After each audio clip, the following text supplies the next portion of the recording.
No, doctor, Eh, con claro, Z. doctor. Espérame un ratito. Claro, doctor. Usted hablaba de que muchos sicariatos se ejecutan dentro, se van a ejecutar dentro de las cárceles.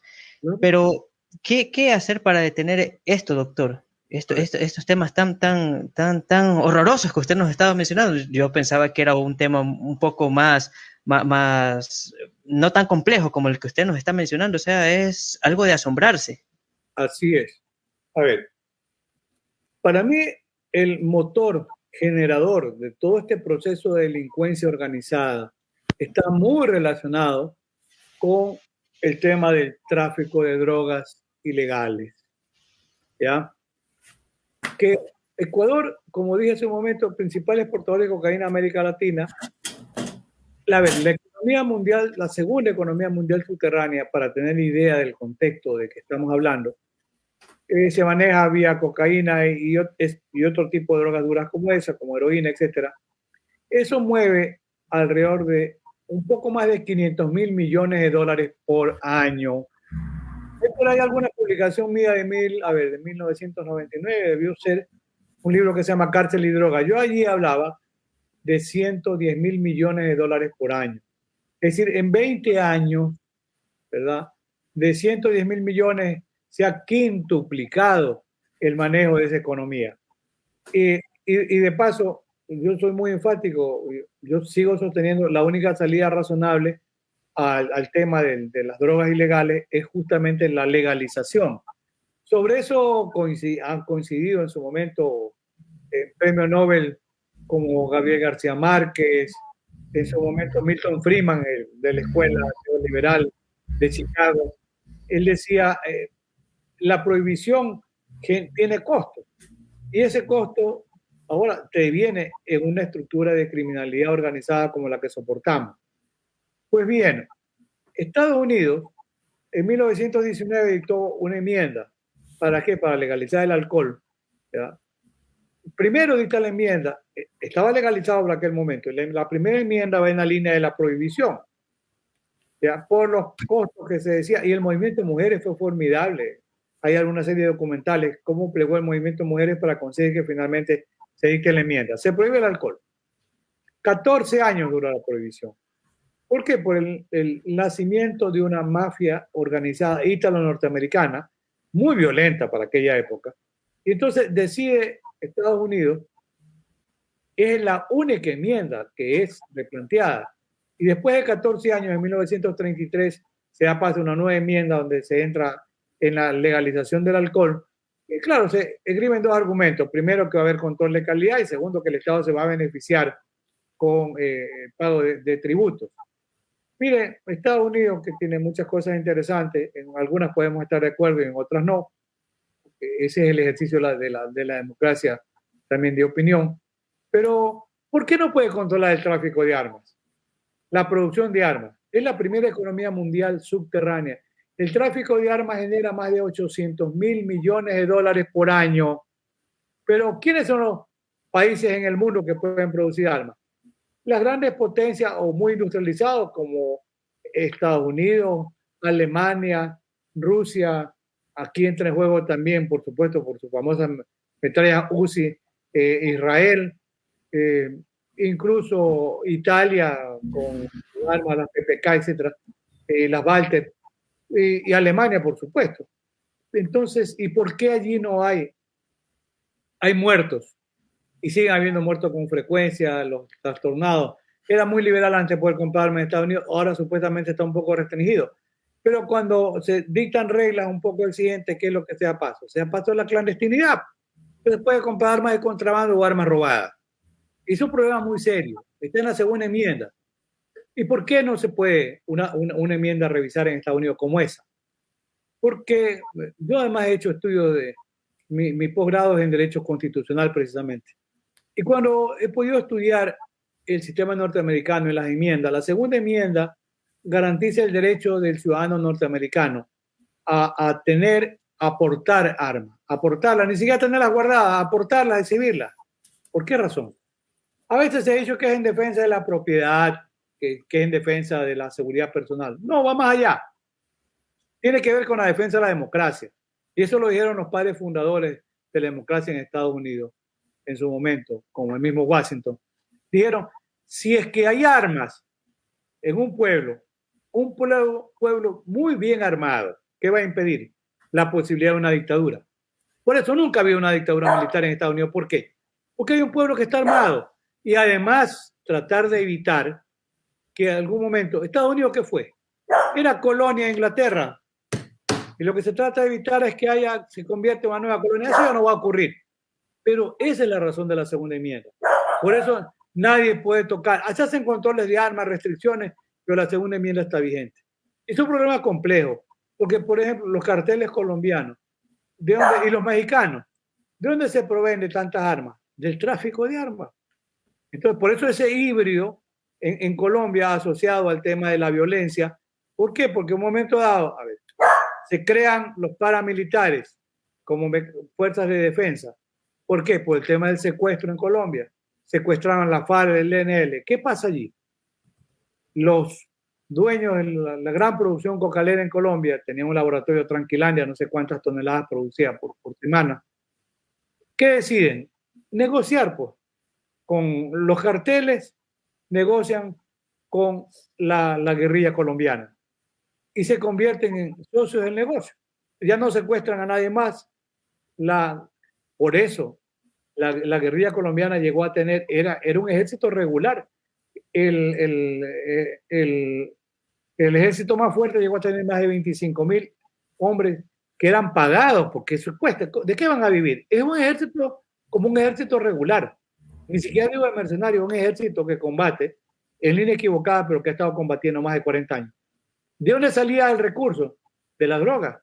Porque llega un momento que pactan, hacen negocio y dice, bueno, veamos cómo está la producción, este es el porcentaje que yo tengo derecho, decían los grupos militares, paramilitares. Pero una parte me pagas en dinero y la otra parte me la pagas en armas. Estas armas necesito. Por eso el armamento en poder de las fuerzas guerrilleras de Colombia, que tiene un origen en el tráfico ilícito de drogas. El tema es muy interesante, pero merece más de una lectura. Pues bien, ¿qué hacer? Porque esa era la gran pregunta. A ver, ¿cuál es el origen del gran problema? El tráfico de drogas ilegales, que año a año aumenta. Ya este año, no sé, vamos a romper nuestro propio récord para sentirnos con vergüenza y con más temor. Hay sicariato en las calles, sí. De la cárcel se contrata, sí. Hay más gente muerta, pelean por pocas cantidades de dinero, se matan. Hay muchos gatillos sueltos. Si el origen está en la cantidad de droga que circula, porque Colombia es el principal productor de cocaína. Las más grandes producciones se encontraban un tiempo en Bolivia y también en el Perú, en el Alto Guayaga. Y Ecuador se convirtió en autopista de la cocaína. No tenemos que producirla, sino simplemente se la exporta y seguramente se lava mucho. Por eso, ese es un tema que hay, por ejemplo, en ciudades como Manta. Es muy violenta porque hay la presencia de carteles mexicanos. ¿Por qué la disputa? Por poder, pues se quieren quedar con el mercado. Usted me dice, ¿qué hacer? A ver, hace 3 años, 4 años, que en algunos de mis trabajos publicados en revistas internacionales, hacía referencia a más de 1 millón de containers salen por el puerto de Guayaquil. Se podía escanear solamente el 2%. La policía dice que hoy están escaneando el 5% y pretenden llegar en el mejor momento al 10% de escanear la carga. Ahí está la clave. Y qué bueno que esta semana yo lo vengo diciendo ya durante algún tiempo. La única salida allí, la única respuesta de política criminal es que tiene que ser escaneada toda la carga. Toda la carga. Hace un tiempo, cuando estaba aquí la SGS por control y otras transnacionales, ellos verificaban la carga en las empacadoras y de allí, pues la carga salía con un sticker de seguridad de importantes transnacionales que hacían el control. Ahora es muy complejo. ¿Qué habría que hacer? Miren, cuando hace el año anterior se hizo un convenio. Sí, yo sé que lo de la base de Manta no lo voy a mencionar porque a veces digo hay que tener cuidado con ese exacerbado nacionalismo. Está en la Constitución. No puede haber bases militares. Consecuentemente, de un plumazo, desapareció la base de Manta. Y alguien me decía en otro programa, en esta semana mismo, pero Colombia se fueron las bases militares norteamericanas y Colombia sigue produciendo mucha cocaína. Le dije, es verdad, pero los grandes carteles colombianos desaparecieron y como es tan buen negocio, ya no son 3 o 4 carteles, los grandes. Hay 200 o 300 carteles. Y sigue siendo un gran negocio, sí. ¿Qué le interesa a Estados Unidos? Que baje la producción cocalera. Si baja la producción en la misma línea de Milton Friedman, el Premio Nobel de Economía de la Escuela de Chicago, si baja la producción cocalera, ¿qué va a pasar? Sube el precio. Si sube el precio, es menos accesible a una mayor cantidad de personas. Y para Estados Unidos es un tema interesantísimo porque tiene un problema de salud. Es uno de los países, a veces nos regalan la idea de que ha bajado el consumo. Esos cuantos son difíciles de creer, porque es un negocio la prohibición. El problema de salud es que si es muy barata la droga, más cantidad de gente la puede consumir. Le interesa que haya menos droga a un precio más alto porque así enfrenta un problema de salud de mejor manera. Esa es la clave. ¿Cómo hacerlo? Miren, la presencia de un avión, ahora entiendo que hay 2 y posiblemente otro más. Un avión inteligente como el Orión, que ni siquiera tiene que volar, que tiene un equipo, un taller enorme de computadoras, todo es computarizado. El avistamiento lo tiene con drones, nadie se expone, y pueden divisar en alta mar esas lanchas rápidas que van con 4 motores fuera de borda, así empinadas, van cargadas de droga. ¿Qué hacen? La vista en alta mar dejan que salga de las millas náuticas marinas, avistan a sus guardacostas que están en Miami o aviones rápidos en Miami, sobrevuelan, párese, le dicen a la embarcación, no sé a cuántos hundirán, también de pronto de 10, traen 2, reportan 2 y hunden 8. Pero eso da efecto, tiene resultados claros. Yo recuerdo, en 10 días, la primera vez que vino el Orión, 6 toneladas de cocaína. Ojalá que hubiera unos 3 o 4 aviones Orión aquí en distintos lugares estratégicos.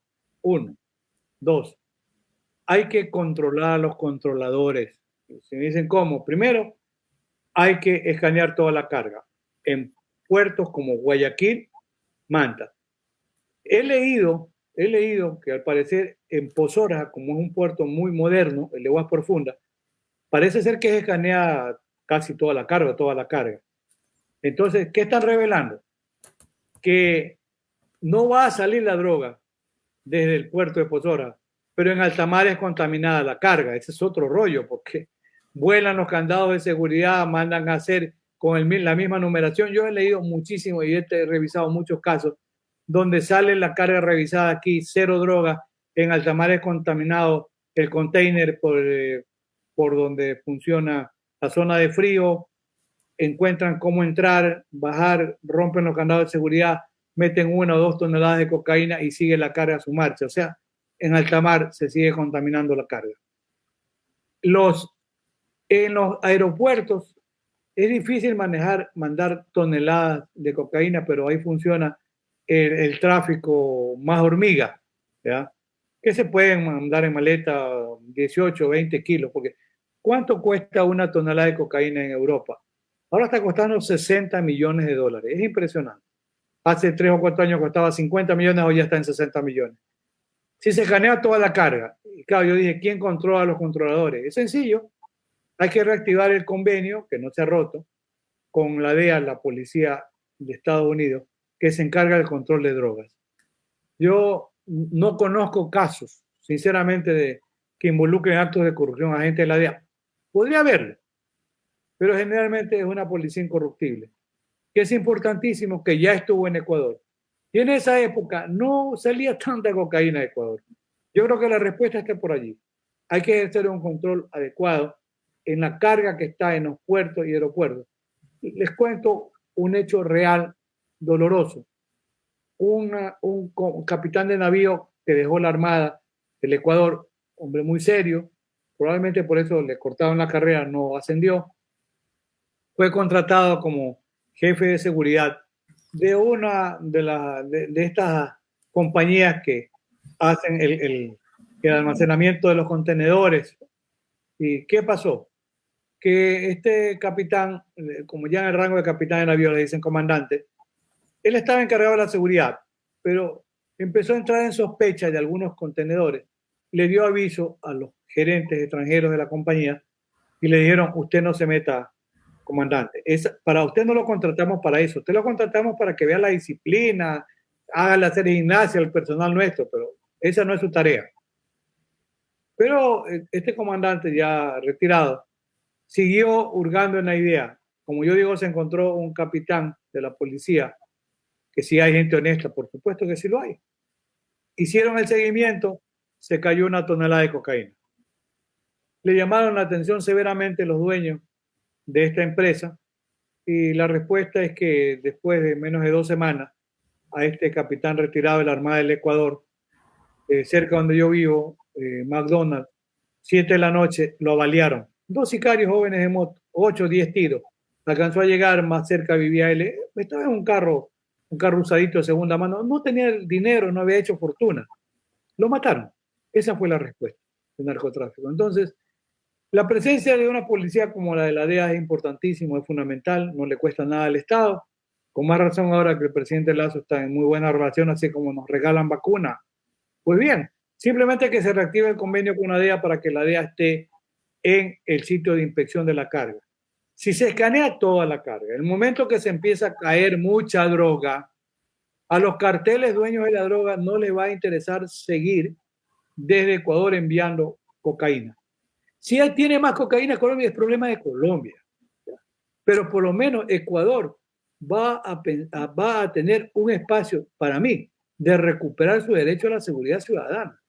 Porque el momento que hay demasiada droga que se cae, buscarán otro lugar, que salgan por el sitio que quieran.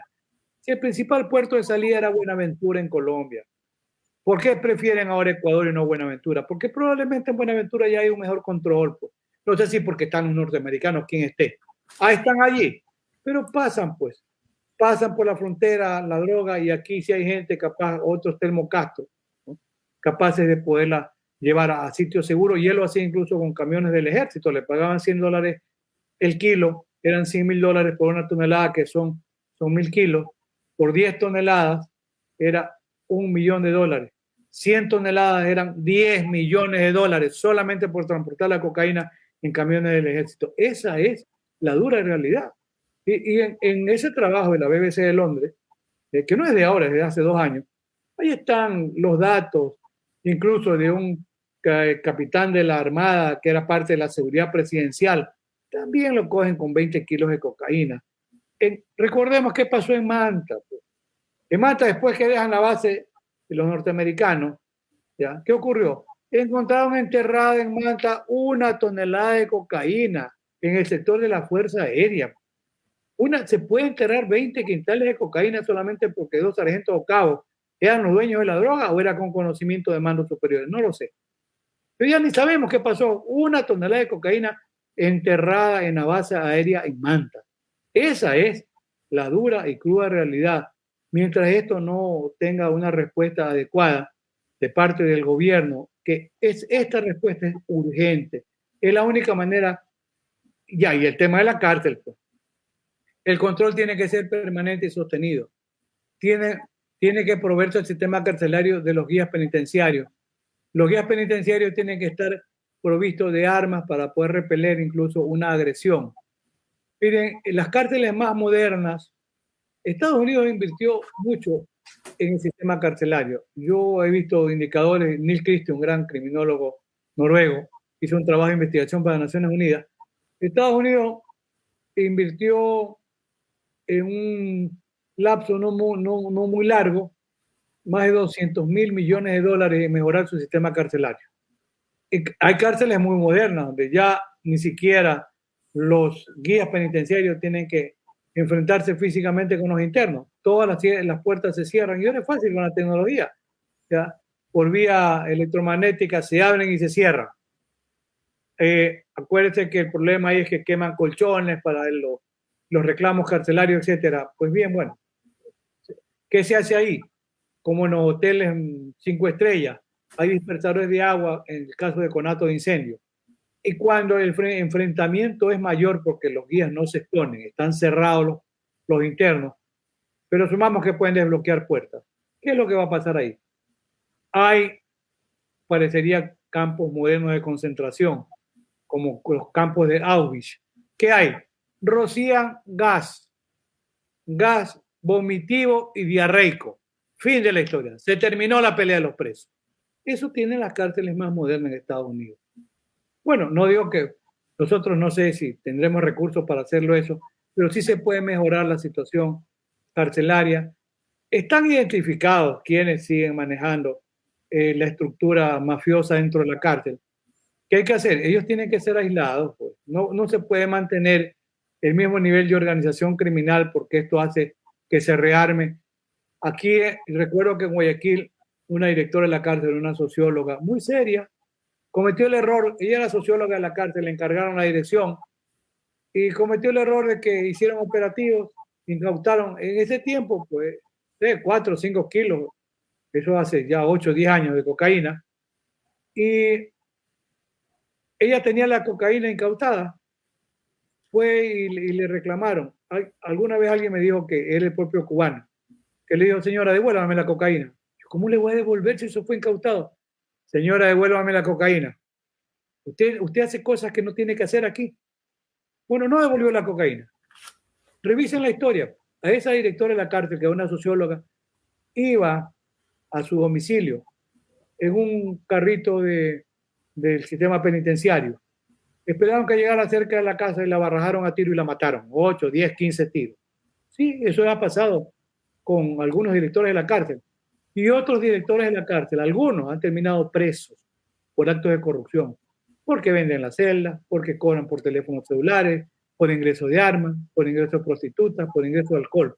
También es una suerte de industria paralela, es lo que decía en algún momento Rosa Olmo, la industria del control del delito.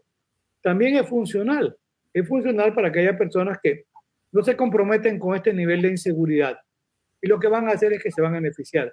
Entonces, el nivel de corrupción es complejo, pero tiene que ser atendido. Las condiciones de seguridad tienen que mejorar. Si es necesario que se cambie la estructura del control, tiene que hacérselo. Yo no estoy pensando siquiera en medidas extremas como militarizar el control carcelario, porque entonces van a decir que estamos pensando ya, estamos al borde de una dictadura. Pero Ecuador vive un estado real de emergencia. Tiene que ser sostenido. Pero si en el caso del día de hace 2 días se enfrentaron los guías con los policías, no dejaban entrar a la policía, ¿por qué? Porque los guías están comprometidos con ese ingreso pues, de licor, de teléfonos, de armas. Enfrentamiento de guías con policías. Eso es increíble. Pasó hace 2 días en la cárcel de Guayaquil. O sea, se ha llegado a ese nivel y el ingreso de artículos prohibidos, que son todos estos prohibidos, es sancionado incluso, está en el Código Orgánico Integral Penal. Entonces, urge que haya una intervención en acá del sistema carcelario ecuatoriano. Si pues los guías que están allí no sirven, hay que cambiarlos, pero es importante tratar de recuperar de alguna manera la seguridad, incluso también dentro de las cárceles. Y para eso, estos operativos tienen que ser sin previo aviso, tienen que ser sostenidos y permanentes. Eso para ir terminando algunas ideas.